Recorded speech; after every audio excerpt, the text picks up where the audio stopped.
আসসালামু আলাইকুম। প্রিয় দর্শক, দুটো জনসভা মানে দুটো সমাবেশ নিয়ে আজ কথা বলবো। একটা সমাবেশ ঢাকায় হয়েছে, আরেকটা সমাবেশ কক্সবাজারে হয়েছে, কিন্তু চকরিয়া হতে পারেনি। ঘটনাটা চকরিয়াতে ঘটেছে। ঢাকার সমাবেশটা জামাত ইসলাম করেছে। বাংলাদেশ জামাত ইসলামের এই সমাবেশকে নিয়ে গত কয়েকদিন ধরে কিন্তু নানা ধরনের আলোচনা চলছিল। জামাতকে রেলওয়ে কর্তৃপক্ষ কয়েকটা বগি দিয়েছিল, বিশেষ বগি, সেগুলো নিয়ে কথা হয়েছিল যে জামাতকে কেন বগি দেওয়া হলো। পরে অবশ্য রেল বিভাগ একটা ব্যাখ্যা দিয়েছে। তারা বলেছে জামাতকে এটা দেওয়া হয়েছে বাণিজ্যিক ভিত্তিতে। জামাত এটার ভাড়া পরিশোধ করেছে এবং রেল বিভাগ মনে করেছে যেহেতু ছুটির দিনে এমনিতে লোকজন কম হয় ট্রেনে, তাহলে ট্রেনে যদি দুটো বগি ফুল থাকে অসুবিধাটা কী। আবার বিপরীত দিকে রেল বিভাগ থেকে এটাও বলা হয়েছে যদি আমরা এই ট্রেনের বগি দুটো ওদের কাছে ভাড়া না দিতাম তাহলে হয়তো অনেক লোক মিটিংয়ে আসার জন্য হয়তো বিনা টিকিটেই চলে আসতো। কাজে আমাদের লাভ হয়েছে বাণিজ্যিকভাবে। এটা খুব ভালো একটা বক্তব্য এবং খুব ভালো একটা উদাহরণ। আমি আশা করব এই উদাহরণটা যেন এখানে থেমে না থাকে। অর্থাৎ আগামীতে যখন কোনো পলিটিক্যাল পার্টি অথবা অন্য কোনো পার্টি যদি এইভাবে বাণিজ্যিক কারণে বাণিজ্যিকভাবে তাদেরকে টাকা পরিশোধ করে, তারা যেন তাদেরকেও এরকম বগি সরবরাহ করে, এটাই প্রত্যাশা করব। যদি আগামীতে এই ধরনের উদাহরণ আমরা দেখতে না পাই তাহলে বুঝবো এটা ছিল কোনো লজিক না, এটা ছিল একটা অজুহাত, জাস্ট জামাতকে দেওয়াটাকে জাস্টিফাই করা একটা অজুহাত। কি হবে আমরা খুব শীঘ্রই দেখতে পারবো। আমার ধারণা খুব শীঘ্রই ঢাকা শহরে আরও জনসভা হবে এবং সেই জনসভা যেগুলো হবে, যে পলিটিক্যাল পার্টিগুলো করবে, তাদের প্রতি অনুরোধ আপনারা রেল বিভাগের কাছে চাইবেন, দেখেন বগি পান কিনা, তারপরে এটা নিয়ে আমরা আলোচনা করব। কিন্তু সেটা ইম্পর্টেন্ট না। ইম্পর্টেন্ট হলো জামাতের মিটিংটা। জামাতের মিটিংটা আসলে আমাদেরকে কি বুঝালো, রাজনীতির কি দিক নির্দেশনা আমরা জামাতের এই মিটিং থেকে পেলাম। জামাতের এই মিটিংয়ে মোটামুটি ভালো লোক হয়েছিল, সারা দেশ থেকে লোক এসেছিল, আমার দেখার মধ্যে ভালোই লোক হয়েছিল। কিন্তু এবারে হয়েছে কি, ড্রোন থেকে ছবি তোলা হয়েছে, তো ড্রোন থেকে ছবি তোলার কারণে আমি দেখেছি অনেক জায়গায় কিন্তু ফাঁকা ছিল। এই কারণটা হলো কি, যখন ড্রোন থেকে কেউ ছবি তোলে, উপরে থেকে যখন ছবি তোলে তখন পুরো জিনিসটা বোঝা যায়। কিন্তু যখন আবার পত্রিকার লোকের ছবি তুলে তখন ততটা একটা অ্যাঙ্গেল থেকে তুলে তখন মনে হয় কিন্তু লোকারণ্য। যা হোক, তারপরেও লোক হয়েছিল প্রচুর, কোনো সন্দেহ নেই। সোহরাওয়ার্দী উদ্যানে যে লোকগুলি হয়েছিল, আমার কাছে মনে হয়েছে একটা বড় জনসভায় জামায়াত আয়োজন করতে পেরেছি। এই অনুষ্ঠানে বিএনপির কেউ যায়নি। সাধারণত এই ধরনের অনুষ্ঠানে আমরা এর আগে দেখেছি বিভিন্ন দলের প্রতিনিধিরা আসেন বড় অনুষ্ঠানে। বিএনপি কেন যায়নি? কিন্তু সেখানে এনসিপির সার্জিস আলম গিয়েছিলেন, সেখানে গণ অধিকার পরিষদের নুরুল হক নূর গিয়েছিলেন, এনসিপি নুরুল হক নূর এরা গেলেন, কিন্তু বিএনপি কেন গেলেন না? অথচ জামাতের সঙ্গে বিএনপির তো দীর্ঘদিনের একটা প্রেমের সম্পর্ক ছিল। 2001 সালে আমরা দেখেছি তারা জোটবদ্ধভাবে নির্বাচনে অংশ নিয়েছেন এবং বিজয়ী হয়েছেন। তো সেই জামাতের মিটিংয়ে বিএনপির কেউ গেলেন না কেন? এটা কিন্তু একটা বড় প্রশ্ন ছিল। আসলে এই না যাওয়াটাই বোধহয় স্বাভাবিক ছিল। তবে বিএনপি একটা জবাব দিয়েছে। জবাব হলো আমাদের কিন্তু দাওয়াত করেনি, আমরা কেন যাব? জামাত কেন দাওয়াত করেনি আমি জানি না জামাতের ব্যাখ্যা। তবে এতটুকু বুঝি যে একটা বেসিক বিষয়, সামনে যখন ইলেকশন হবে সেই ইলেকশনে বিএনপি এবং জামাত তো পরস্পরের প্রতিদ্বন্দ্বী হবে। দেখুন, যখন জোট হয়, বিশেষ করে ভোটের রাজনীতিতে যখন জোট হয়, সাধারণত 1 নম্বর দল আর 2 নম্বর দল মিলে কিন্তু জোট কখনো হয় না। এটাই নিয়ম। 1-এর সঙ্গে 3-এর হয়, 3-এর সঙ্গে অথবা 2-এর সঙ্গে 3-এর হয়, অথবা 3-এর সঙ্গে 2-এর সঙ্গে 4-এর হয়, এরকম হয়। কিন্তু প্রধান 2 প্রতিদ্বন্দ্বী একসঙ্গে মিলে জোট করবে, তাহলে দ্বিতীয় দলটা কে? কাজে এটা না হওয়াটাই কিন্তু লজিক্যালি স্বাভাবিক। তারপরেও সামনে নির্বাচন হবে, নির্বাচনকে কেন্দ্র করে কিন্তু নানা রকম ইকুয়েশন এর মধ্যে চলছে, রাজনৈতিক বিরোধ আছে, পিআর পদ্ধতি নিয়ে একটা বড় বিরোধ আছে। এই সংস্কার যে আলোচনাগুলো হচ্ছে সেখানে পিআর পদ্ধতিতে উচ্চকক্ষ গঠন হবে কি হবে না, এটা নিয়ে জামাত এবং বিএনপির মধ্যে একটা বড় ধরনের বিরোধ আছে। এখানে জামাত পিআর পদ্ধতি চায়, জামাতের সঙ্গে সঙ্গে ইসলামী আন্দোলন চায়, তার সঙ্গে এনসিপি চায়। তো এগুলো কি আলটিমেটলি একটা ভবিষ্যৎ নির্বাচনী জোটের ইঙ্গিত বহন করে কিনা আমরা এখনও কিন্তু ক্লিয়ার না। তবে এরকম কিছু একটা হতে পারে বলে অনেকে মনে করেন। এগুলি সবগুলো পারিপার্শ্বিক বর্ণনা। মূল যে পয়েন্টটা মিটিংয়ে সেটা নিয়ে বলি। মূল পয়েন্টটা হলো এই মিটিংয়ে কথা বলতে যে জামাতে আমিরে জামাত ওনারা বলেন, ডক্টর শফিকুর রহমান দুবার দাঁড়িয়ে থেকে পড়ে গেছেন নিচে। উনি দাঁড়িয়ে কথা বলছিলেন, প্রথম একবার পড়ে গেছেন, তারপর উঠেছেন, অনেকে ধরাধরি করে উঠিয়েছেন, উনি আবার বক্তৃতা শুরু করেছেন, উনি আবার পড়ে গেছেন। তৃতীয়বার আর ওঠার চেষ্টা করেন নাই, ওভাবে বসে থেকেই সামনের দিকে 2 পা ছড়িয়ে দিয়ে উনি ওখানে বসেই কথা বলেছেন। বক্তব্য সংক্ষিপ্ত ছিল, স্বাভাবিক, এরপরে বক্তব্য লম্বা দেওয়ার কোনো সুযোগ নেই। এখন প্রশ্ন হলো কি বলছিলেন উনি? অল্প বক্তব্য হলো, আমার কাছে ওনার বক্তব্যটা খুবই গুরুত্বপূর্ণ মনে হয়েছে। উনি কি বলছিলেন? প্রথমবার যখন উনি দাঁড়ালেন বক্তৃতাতে, উনি একটা কথা বললেন যে একটা লড়াই হয়েছে ফ্যাসিবাদের বিরুদ্ধে, আরেকটা লড়াই হবে দুর্নীতির বিরুদ্ধে। জামায়াত যে দুর্নীতিমুক্ত সমাজ গড়বে তার প্রথম প্রমাণ হচ্ছে, এইটুকু বলে উনি বাক্যটা শেষ করতে পারেন নাই, উনি পড়ে গেছেন।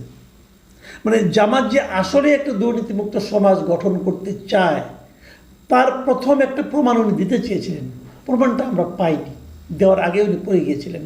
আমি আশা করব জামাত ইসলামী বাংলাদেশ পরবর্তী সময়ে এই প্রমাণটা তারা লিখিতভাবে দিতে পারেন। আমরা জানতে চাই তাদের প্রথম প্রমাণটা কি, যেটা দেখে আমি উপলব্ধি করতে পারি যে জামাত অবশ্যই একটা দুর্নীতিমুক্ত সমাজ গড়বে। আবার যিনি যখন দ্বিতীয়বার উঠলেন, দ্বিতীয়বার উঠে কিন্তু আবার বললেন যে দুর্নীতিমুক্ত বাংলাদেশ আমরা সবাইকে নিয়ে গড়ব। আমরা কথা দিচ্ছি আল্লাহর মেহেরবানি ও জনগণের ভালোবাসা নিয়ে জামাত যদি সরকার গঠন করে তাহলে, এইটুকু বলে বাক্যটা শেষ করতে পারেন নাই, উনি আবার পড়ে গেছেন। এবং দ্বিতীয়বার পড়ার পর ডাক্তাররা দেখলাম ছোটাছুটি করলেন, অনেকে দেখলাম ওনার ব্লাড প্রেশার চেক করছেন, অনেকে দেখলাম হাত থেকে আঙ্গুল থেকে রক্ত নিয়ে হয়তো ডায়াবেটিস চেক করছেন, এরকম অনেক কিছু হতে থাকলো। তারপর উনি যখন বসে থাকলেন, বসে বসে উনি আরও অনেক কথা বললেন। সেগুলোর মধ্যে মূল কথাটা কি? মূল কথাটা হলো জামাত যদি এমপি হতে পারে, সরকারে যেতে পারে, তাহলে উনি আগামী দিনে কোনো এমপি মন্ত্রীগুলো সরকারি প্লট গ্রহণ করবে না, কোনো এমপি মন্ত্রী কোনো ট্যাক্সবিহীন গাড়ি চড়বে না, কোনো এমপি ও মন্ত্রী তাদের নিজেরা টাকা চালাচালি করবে না। তারা যদি কোনো কাজের বরাদ্দ পায়, সেই কাজটা শেষ হওয়ার সঙ্গে সঙ্গে সেই কাজের বিস্তারিত প্রতিবেদন তারা জনগণের সামনে তুলে ধরবে। এবং উনি বললেন, চাঁদা আমরা নেব না, দুর্নীতি আমরা করব না, চাঁদা আমরা নিতে দেব না, দুর্নীতি সহ্য করব না। কথাগুলি আমার কাছে ভালো লেগেছে। আমি মনে করি এই মুহূর্তে দুর্নীতিটা হলো বাংলাদেশের অন্যতম বড় একটা সমস্যা। যারা এই সরকারে যায় তাদের প্রথম কাজ হলো আজান দিয়ে দুর্নীতি শুরু করেন। তো সেই দুর্নীতির হাত থেকে আমরা আসলে মুক্তি চাই। এই যে কথাগুলি জামাতের নেতারা বলেছেন, এই কথাগুলোকে এই ভঙ্গিতে বিএনপির কেউ বলবেন? যদি বিএনপি আগামীতে সমাবেশ করেন, তাদের কাছে আমার আহ্বান থাকবে, আপনারা এসে বলুন যে আপনারাও কোনো দুর্নীতি করবেন না, দুর্নীতি করতে দেবেন না। আর এখানে, কারণ এটা বিএনপির জন্য আমার মনে হয় কতটা সহজ হবে আমি জানি না, কারণ এরই মধ্যে ক্ষমতায় যাওয়ার আগেই দেশের প্রত্যন্ত অঞ্চলে কিন্তু আমরা দেখেছি যে বিএনপির লোকজন দুর্নীতিতে জড়িয়ে গেছে, তাদেরকে বিএনপি কন্ট্রোল করতে পারেনি। কিছুগুলো যেগুলো জেনেছে, যেগুলো মিডিয়ায় এসেছে, যেগুলো হইচই হয়েছে, তাদেরকে আপনারা বহিষ্কার করেছেন, কিন্তু যেগুলো মিডিয়ায় আসেনি তারা অবাধে চালিয়ে যাচ্ছে। এটা আপনাদের রাজনৈতিক একটা ব্যর্থতা, দলীয় একটা ব্যর্থতা। কেন পারেননি আপনারা জানেন, আর আপনাদের নেতৃত্বের ব্যর্থতা বলে আমি মনে করি। জামাত যেটা বলল তারা দুর্নীতি করবে না, তারা কি অলরেডি কোথাও দুর্নীতি শুরু করেনি? করেছে কিনা এই বিষয়টা নিয়ে আমি আমার দর্শকদের অনুরোধ করব, আপনারা যদি কোথাও পেয়ে থাকেন যে জামাতের লোকজন দুর্নীতি করছে, প্লিজ আমাদেরকে জানান। সেগুলো নিয়ে আমরা আলাপ করবো, জামাতের নেতৃবৃন্দকে জানাবো। আপনারা যে দুর্নীতিমুক্ত দেশ গড়তে চান, আপনাদের লোকজন তো অলরেডি শুরু করে দিয়েছে। জামাতের এই মিটিংয়ের পাশাপাশি চকরিয়া একটা ঘটনা ঘটছে, কক্সবাজারের কক্সবাজারে এনসিপি মিটিং করতে গিয়েছিল। দুদিন আগে আপনারা জানেন এই এনসিপি গোপালগঞ্জে যে কি একটা ঝামেলা পাকিয়েছিল, ওনারা পাকিয়েছেন অথবা ওনাদের কেন্দ্র করে অন্য কেউ পাকিয়েছে, যাই হোক করেছে। আমি নিজে সেখানে বলেছিলাম এর পেছনে মূল কারণ হলো উস্কানিমূলক বক্তব্য। কেন দেবেন? আপনি রাজনীতির কথা বলেন, ব্যক্তিকে ধরে ব্যক্তির চরিত্র হনন করে বক্তব্য দেওয়াটা কোনো সুস্থতার প্রয়োজন বলে আমি মনে করি না। আপনাকে বাইরে থেকে যে বলতে হবে কেন যে এই লোকটা খারাপ? এটা তো ওইখানকার লোক জানে। ঠিক সেই একই কাজ এবার তারা করেছেন কক্সবাজারের যে এই এনসিপির মুখ্য সমন্বয়ক নাসিরউদ্দিন পাটোয়ারি, তিনি কি বলেছেন আমি ওনার কথা হুবহু পড়ে শোনাই আপনাদেরকে। তিনি বলেছেন, আগে নারায়ণগঞ্জে বিখ্যাত গডফাদার শামীম ওসমান ছিল, এখন শুনছি কক্সবাজারের নব্য গডফাদার শিলং থেকে এসেছে, ঘের দখল করেছে, মানুষের জায়গা জমি দখল করছে, চাঁদাবাজি দখল করছে, আবার নাকি সে সংস্কারও বুঝে না। নাম না বললাম, কক্সবাজারের জনতা এ ধরনের সংস্কার বিরোধী, যে পিয়ার বোঝে না, রাজপথে তাদেরকে দেখিয়ে দেবে ইনশাল্লাহ। এটা নাম বলা দরকার নেই ভাই, এটা সবাই জানে আপনি কার কথা বলেছেন। এটা যে সালাউদ্দিন আহমেদের কথা বলেছেন এটা সবাই জানে, কারণ সালাউদ্দিন আহমেদ দীর্ঘদিন এই সব গুম হওয়ার সময় আওয়ামী লীগ আমলে উনি শিলংয়ে অবস্থান করছিলেন, শিলং থেকে আসতে পারছিলেন বলে বলা হচ্ছিল। যাই হোক, এর ফলটা কী হলো? এর ফলটা হলো চকরিয়ায় তাদের যে সভাটা হওয়ার কথা ছিল, সেই সভা মঞ্চ বিএনপির বিক্ষুব্ধ লোকজন যে ভেঙে দিয়েছে। ভাই, আপনি এভাবে যদি কোনো ব্যক্তিকে আক্রমণ করেন, এটা মানুষ ভালোভাবে নেয় না। যদি সালাউদ্দিন আহমেদ চাঁদাবাজ হয়ে থাকেন, যদি সালাউদ্দিন আহমেদ ঘের দখল করে থাকেন, যদি সালাউদ্দিন আহমেদ গডফাদার হয়ে থাকেন, সে তো তাকে নাম বলার দরকার নেই, ওখানকার লোকজনই সব জানে। আপনি ওভাবে বলেন আপনার গডফাদারের বিরুদ্ধে রাজনীতি করছেন, এটা বললেই তো হয়ে যায়। কিন্তু নাম ধরে উচ্চারণ করার দরকারটা কোথায়? যখন নাম ধরে উচ্চারণ করেন তখন এই গডফাদার যদি ধরে নিলাম উনি গডফাদার, তো গডফাদারকে একা একা গডফাদারগিরি করে এটা গিয়ে তার সঙ্গে লোক আছে না, ওখানকার স্থানীয় লোকজন আছে না, এরা সবাইকে গডফাদারের অনুচর নাকি তারা বিএনপিকে ভালোবাসে? দুটোই হতে পারে। তারা তো মিছিল করে যে চকরিয়া আপনার মঞ্চ ভেঙে দিল, আপনিও তো পালিয়ে আসলেন, আপনি চকরিয়া যেতেই পারলেন না, লাভটা কী হলো? এখান থেকে না আমার মনে একটা সন্দেহ আসে। সন্দেহটা কি, এরা কি আসলে ইন্টেনশনালি সব জায়গায় যায় একটা করে গণ্ডগোল পাকাতে? কেন যায়? এই গণ্ডগোল পাকিয়ে তাদের লাভ কি? একবার আওয়ামী লীগের বিরুদ্ধে বলে, একবার আওয়ামী লীগের নেতার বিরুদ্ধে বলে, একবার বিএনপির বিরুদ্ধে বলে, বিএনপির নেতার বিরুদ্ধে বলে, এবং মাঝখানে এই নাসিরুদ্দিন পাটোয়ারি একবার বলেছিলেন যে উনি হিসাব করে দেখেছেন যে বিএনপি নাকি 50 থেকে 100টা আসন পাবে আর ওনারা নাকি 200-র উপরে পাবে। এই ভদ্রলোক বলেছিল। তাকে আপনি তো বলবেন তার মাথা ঠিক নাই, এলোমেলো হয়ে গেছে, বলতে পারেন আপনি, কিন্তু আমি বলবো না। কারণ উনি তো এত বড় একটা দল এনসিপি, তার মুখ্য সমন্বয়ক, গুরুত্বপূর্ণ পদ, গুরুত্বপূর্ণ ব্যক্তি। তো গুরুত্বপূর্ণ ব্যক্তিদের কাছ থেকে আমরা কিন্তু আসলে গঠনমূলক বক্তব্য শুনতে চাই।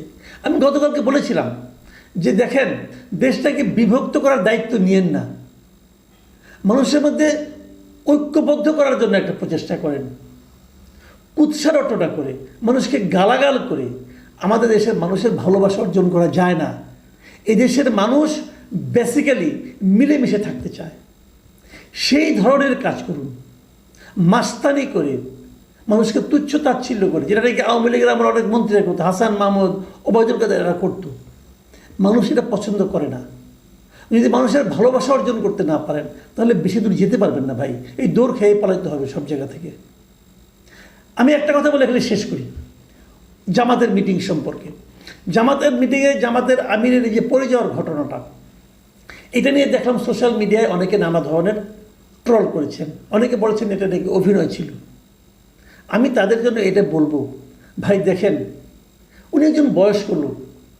আজকের আবহাওয়াটা দেখেন, প্রচণ্ড গরম ছিল, এর মধ্যে একজন মানুষ পড়ে যেতেই পারে। এটাকে এইভাবে ব্যাখ্যা করেন না। যারা এইভাবে ব্যাখ্যা করে এক ধরনের আমোদ অনুভব করছেন, আমি এই আমোদটাকে সমর্থন করতে পারি না ভাই। মানবিকভাবে দেখা উচিত। আপনি সুস্থ সবল মানুষ, আপনিও কখনো পড়ে যেতে পারেন। এটা অভিনয় হতে যাবে কেন? এটা অভিনয় করে না লাভ কি?